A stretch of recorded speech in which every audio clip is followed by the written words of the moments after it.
आपका धन, आपकी प्रॉपर्टी, आपकी जमीन, आपका प्लाट, आपका दुकान, आपका पैसा, यदि किसी ने कब्जा कर लिया और छोड़ नहीं रहा, प्रत्येक अमावस्या के दिन पीपल के वृक्ष के नीचे जाकर 2 दीप लगाइए घी के। दोनों दीप के सामने एक हल्दी का चावल, एक कुंकू का चावल का दाना रख दीजिए और स्वधा स्वधा स्वधा स्वधा 3 बार कह दो और स्मरण करो, हे हमारे कुलदेव, पितृदेव, शिवदेव, महादेव, कृपा कर कर मेरा जो जमीन है, मेरा जो धन है, मेरी जो प्रॉपर्टी है, मेरा पैसा लोगों ने हथिया लिया, देते नहीं। अपना गोत्र बोलकर स्मरण कर कर बाबा मेरा धन मुझे वापिस ला कर दो। एक अमावस्या पर करो, फिर अगली अमावस्या करो, ऐसे 2-4 अमावस्या करोगे। जिसने ले रखा है वो खुद सोचेगा कि मुझे क्या हुआ कि मुझे देना है, उसका पैसा चुकाना है, धन रखेगा नहीं। पितृ स्वधा का नाम स्मरण करते से, जब हम सुधा सुधा सुधा सुधा कहते हैं, पितृ उसको स्वीकार करते हैं। जैसे अग्निदेव की धर्म पत्नी स्वाहा, क्या है?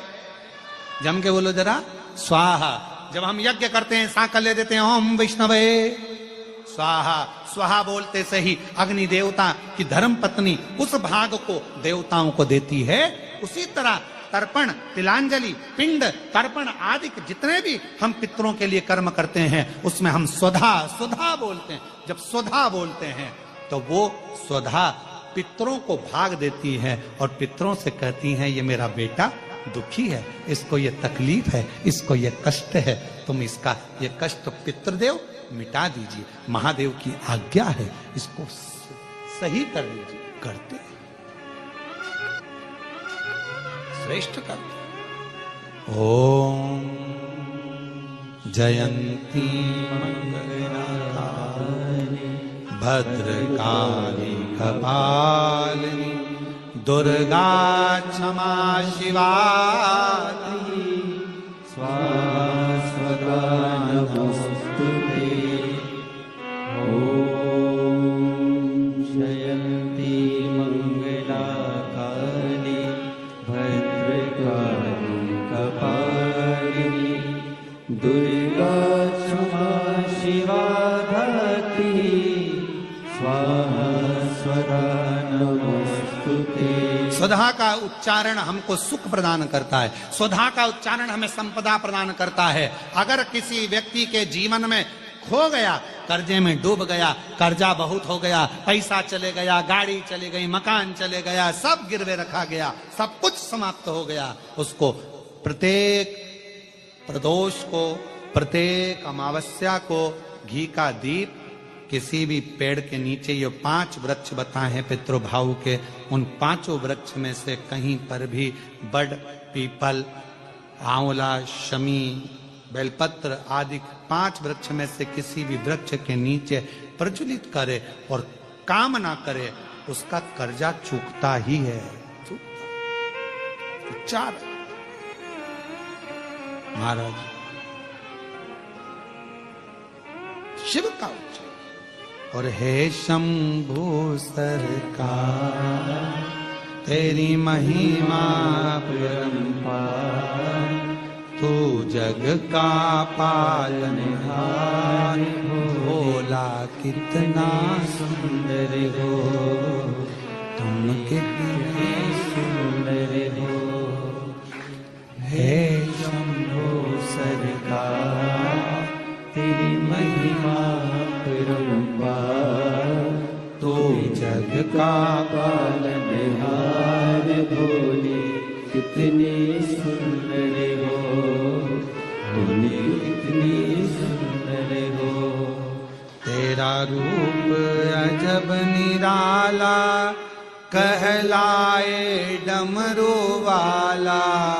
तेरा रूप अजब निराला, बोलो बोलो, कहलाए डमरू वाला।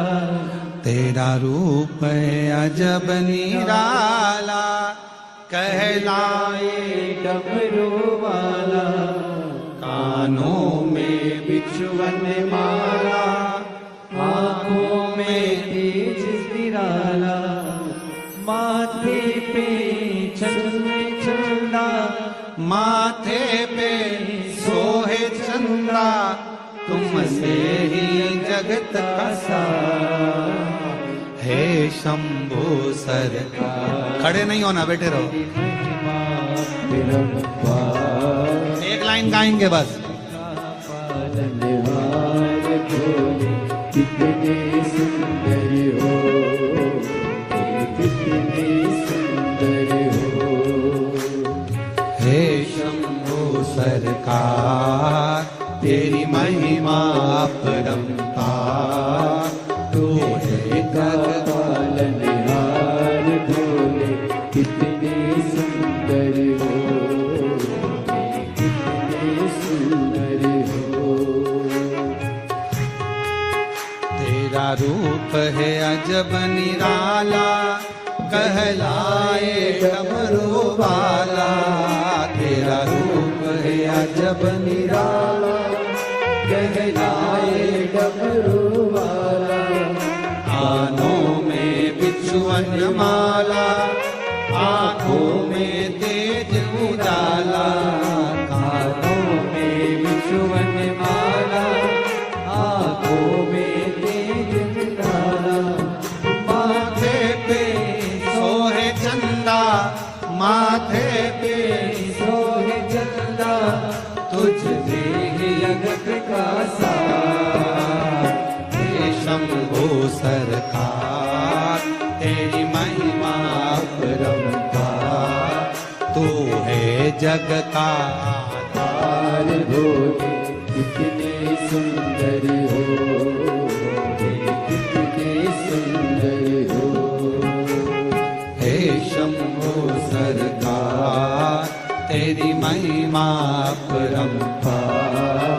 तू है जग पालनहार भोले, कितने सुंदर हो, कितने सुंदर हो। ओ भोले कितने सुंदर हो, ओ भोले कितने सुंदर। हार हार। बड़े भाव से बाबा को प्रार्थना करिएगा। श्री शिवा नमस्तु, श्री शिवा नमस्तु, श्री शिवा नमस्तु, श्री शिवा नमस्तु, श्री शिवा नमस्तु, श्री शिवा नमस्तु। भोला सब दुख काटो हमारा, ओ भोला सब दुख काटो हमारा। शिव शंकर जपूं तेरी माला, भोले बाबा जपूं तेरी माला। भोला सब दुख काटो हमारा, ओ भोला सब दुख काटो हमारा। वेश है मंगल मंगलकारी, वेश है मंगल मंगलकारी। शमशान वासी हमारा, शमशान वासी हमारा। ओ भोला सब दुख काटो हमारा, ओ भोला सब दुख काटो हमारा।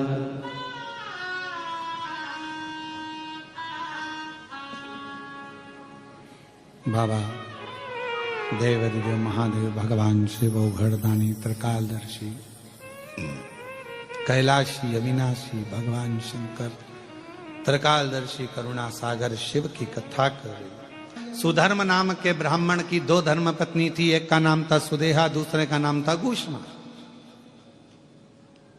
सुदेहा के बेटा नहीं था, संतान नहीं थी, घूष्मा के संतान थी। पहली औलाद हुई, संतान हुई, तो उसने अपने पति के कहने पर सुदेहा को वो संतान घूष्मा ने दे दी। सुदेहा ने उसको पाल पोस कर बड़ा कर। सुनिए ना कथा सबने, आप तो कृष्णेश्वर के हो तो सुन के रखे होगे, बल्कि तुम्हारे यहां कोई मेहमान आता होगा तो उसको भी सुना देते हो।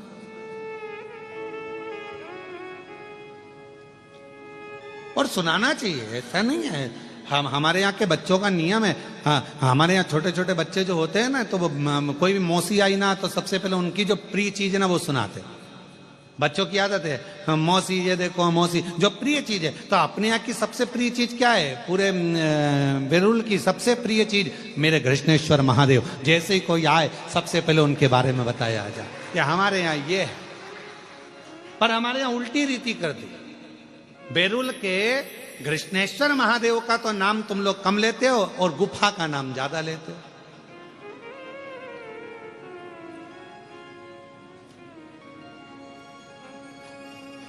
नहीं, हमारी बात का थोड़ा सा किसी न किसी को बुरा लग सकता है, और लग जाए तो लग जाए। एक गिलास गर्म पानी और ठंडा पानी दोनों मिला के पी जाओ, कोई दिक्कत वाला बात। आज दुनिया के लोगों ने,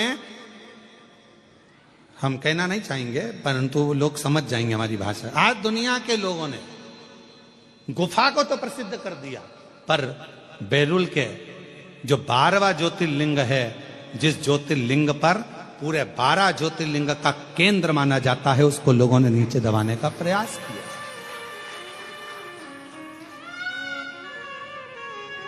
दबाने का प्रयास किया।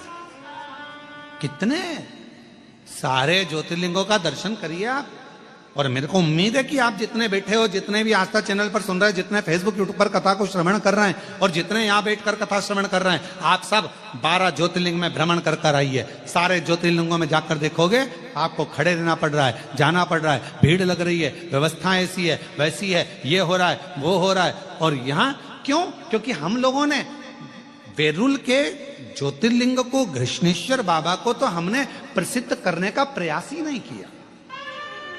हमने तो केवल पोथी पुराण में उनकी प्रसिद्धता है, उनको पोथी पुराण में वर्णित है कि 12वां ज्योतिर्लिंग है, पर हम सबको बताएं, हम अपनी सोशल मीडिया से, हम अपने मोबाइल से, हम अपने इंस्टाग्राम से, जनमानस में जब बेरुल के कृष्णेश्वर बाबा का दर्शन करने के लिए आप मंदिर के अंदर जाएं, एक प्रयास करो, अपने साथ में एक मोबाइल ले जाकर मंदिर के प्राचीन शिखरों का, जैसे एलोरा में जाने वाले एलोरा की गुफाओं का प्रचार करते हैं, एलोरा की गुफाओं का दर्शाते हैं, वैसे हमारे कृष्णेश्वर बाबा के प्राचीन शिखर का, प्राचीन शिलाखंडों का, प्राचीन शिवालयों का, उसका एक एक चीज का दर्शन अवश्य करो। और इसकी शुरुआत कोई दूसरा नहीं करेगा। हम प्रयास करेंगे कि हम भी 2 दिन के अंदर हम भी बेरुल के कृष्णेश्वर महादेव की एक एक शिला का वर्णन वहीं पर रहकर ऑनलाइन करने का प्रयास करें। इसकी शुरुआत हम करेंगे।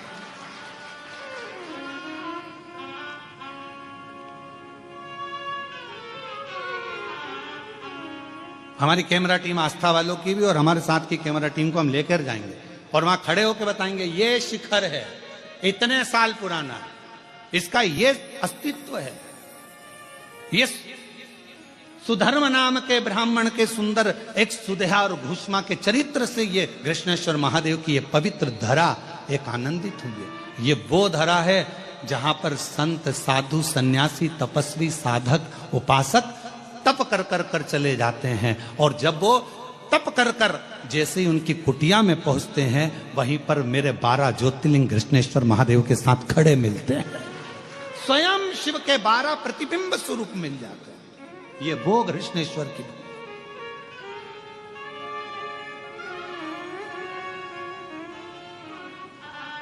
हम लोग भूल जाते हैं। तुम सबकी आदत है कि नई बहू आती है तो पुरानी पर ताने कसे जाते हैं। बेटा तू कर सकती थी, ये तो छोटी है ना, इसमें तो अक्ल नहीं है। नहीं, दोनों की महत्वता रखिए। हम मना नहीं करेंगे कि आप गुफाओं का प्रचार ना करिए, आप ये ना, परंतु साथ में हमारे कृष्णेश्वर बाबा का जो संपूर्ण विश्व का केंद्र है, जो सबके दिल में निवास करता है, ऐसा कृष्णेश्वर महादेव का ज्योतिर्लिंग है, जिस ज्योतिर्लिंग की ज्योति जीवन में सुख प्रदान करती है। उसके सही नियम आना चाहिए, उसके सही क्रम आना चाहिए।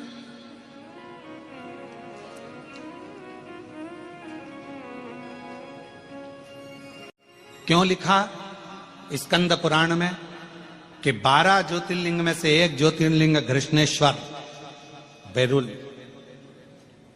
जिस कृष्णेश्वर मंदिर के प्रांगण में भगवान शंकर के शिवलिंग के मंदिर प्रांगण के अंदर यदि उत्तर की ओर मुख कर हाथ में एक बेलपत्र को रखकर उत्तर मुखी बैठकर कृष्णेश्वर बाबा का 7 बार नाम का उच्चारण करने पर कृष्णेश्वराय नमः, कृष्णेश्वराय नमः बोलने पर कामना कर एक बेलपत्र यदि नंदी को दे दी जाती है तो बाबा कृष्णेश्वर उसकी झोली कभी खाली नहीं रखते। ये स्कंद पुराण का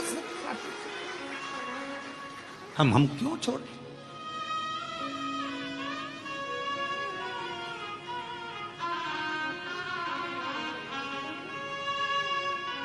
ये वो कृष्णेश्वर बाबा हैं जो प्राण वापस दे देते हैं।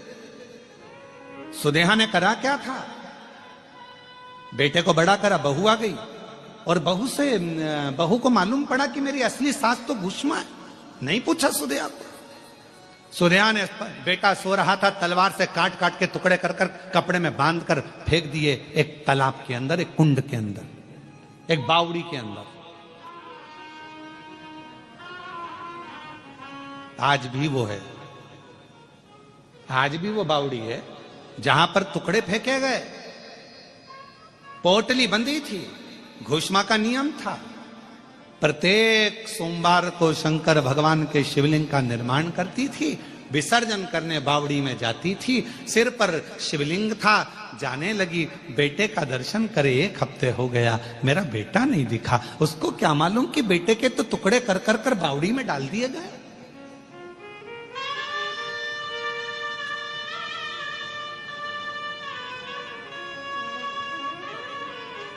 उसको क्या मालूम कि बेटे के तो टुकड़े कर दिए गए, बावड़ी में पटक दिए गए। सुदेहा ने उसके टुकड़े कर 1 हफ्ता हो गया मरे हुए, टुकड़े हुए। घोषमा को नहीं मालूम कि मेरा बेटा मर चुका है। और घोषमा तो सिर पर शंकर का शिवलिंग है, विसर्जन करने जा रही है। और विसर्जन करते करते उसके मन में आया, 1 हफ्ते से मैंने बेटे के दर्शन नहीं करे। शिव महापुराण की कथा का उमाखंड कहता है, शंकर को जल चढ़ाते समय, शिव की आराधना करते समय, पार्थिव लिंग का पूजन करते समय, बेलपत्र चढ़ाते समय, शिव मंदिर में झाड़ू लगाते समय तुम्हारे मन के अंदर जो भाव आता है शंकर भगवान को उसे तुरंत पूर्ण करना ही पड़ता है, चाहे कुछ भी। शिव को उसको पूर्ण करना पड़ता है, भगवान शंकर को उसे पूर्ण करना पड़ेगा, भगवान शंकर को उसको संभालना पड़ेगा। और कृष्णेश्वर महादेव वो तो अपने मन में बस भगवान शिव का शिवलिंग मस्तक पर है और चली जा रही है। हर शंभो हर हर शंभो, हर शंभो हर हर शंभो, हर शंभो हर हर शंभो, हर शंभो हर हर शंभो, हर शंभो हर हर शंभो, हर शंभो हर हर शंभो, हर शंभो हर शंभो, हर हर शंभो, हर शंभो हर हर शंभो। मन से उच्चारण कर रहे, मन से उच्चारण करते रहे। हर शंभो हर हर शंभो, हर शंभो हर, मन से उच्चारण करती चली जा रही है, स्मरण करती चली जा रही है। हर शंभो हर हर शंभो, हर शंभो हर हर शंभो, हर शंभो हर हर शंभो, हर शंभो हर, उच्चारण कर रही है, चली जा रही है, जाती जा रही है।